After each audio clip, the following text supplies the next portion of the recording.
Sorry আসতে একটু শ্রুতি, হ্যাঁ শ্রুতি, শ্রুতি কি ব্যাপার, ওরা নিচে কেন? ওদের জন্য তুমি আমার গায়ে হাত তুললে? ব্যাস, আর একটা কথা তুমি বলবে না। ওরা নিচে কেন? ওদেরকে কেন তুমি নিচে বসে খেতে দিয়েছো?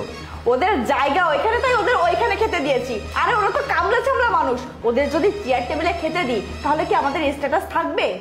চুপ কর। আর একটা কথাও তুই বলবি না। স্ট্যাটাস? তুই কোন স্ট্যাটাসের কথা বলছিস? আজকে এই যে তুই স্ট্যাটাস দেখতে পাচ্ছিস না, এটা কার জন্য হয়েছে জানিস? এই মানুষটার জন্য হয়েছে। আমার বোনটাই দুনিয়াতে বেঁচে নেই, নিজের জীবনটা নিয়ে কিভাবে চলবো সেটা নিয়ে হিমশিম খেয়ে যাচ্ছিলাম। ছোটবেলা থেকে আমাকে কে মানুষ করেছে জানিস? এই মানুষটা মানুষ করেছে আমাকে। এই মানুষটা নিজে না খেয়ে আমাকে পড়িয়েছে, নিজের দিকে না তাকিয়ে সবসময় আমার দিকে খেয়াল রেখেছে। কিভাবে পড়াশোনা করে মানুষের মতো মানুষ হবো সেটা নিয়ে সবসময় চেষ্টা করেছে।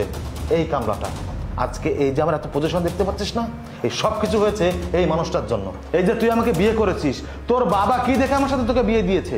আজকের এই পজিশন দেখে তো। আজকের এই সব কিছু অর্জন হয়েছে এই মানুষটার জন্য। আর তুই কিনা সেই মানুষটার সাথে তুই খারাপ ব্যবহার করেছিস। এই তুমি চুপ করো তো।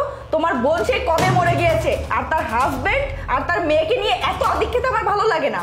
ভাইজান, আপু তো একদম ঠিক কথা বলেছে। আপনি আমাদের পিঠা খাওয়ার দাওয়াত দিয়েছেন, আমরা এসেছি।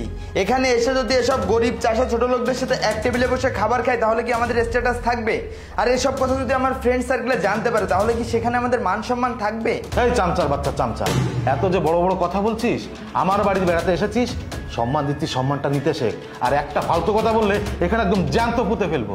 এই তুই কাকে কি বলছিস? হ্যাঁ, তুই তো নিজেই ঘর জমায় থাকিস, নিজের টাকা কি করতে পেরেছিস তুই? হ্যাঁ বাবা বাবা, এসেছিলাম শখ করে জামাই বাড়িতে পিঠা খেতে, আর এসে ভেবেছিলাম একসঙ্গে বসেই পিঠা খাবো।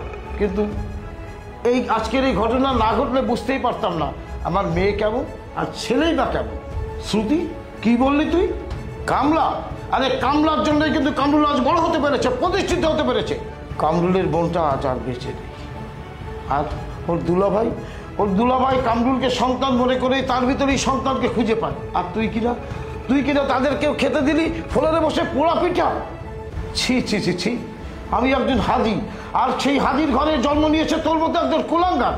তোর মতো মেয়ের জন্য যখন এই বাড়িতে আমি অপমানিত হয়েছি তখন এক মুহূর্তের জন্য আমি এই বাড়িতে থাকবো না, আমি চলে যাচ্ছি। তালয় সাহেব, বিশ্বাস করুন, আমি কখনো আমাকে নিয়ে ভাবিনি। আমি সব সময় আমার ছোট ভাই কামরুলকে নিয়ে ভেবে গিয়েছি। আমি একটা সময় চিন্তা করতাম ও অনেক বড় হবে, ওর অনেক নামডাক হবে, ওর অনেক অর্থ সম্পদ টাকা পয়সা হবে। আজকে সবই হয়েছে। এই যে আজকে আমি আর আমার মেয়ে এই বাড়িতে বেড়াতে এসেছি, কামরুলের স্ত্রী আমাদেরকে ফ্লোরে বসিয়ে পোড়া পিঠে খেতে দিয়েছে, আপনাদেরকে সোফায় বসে ভালো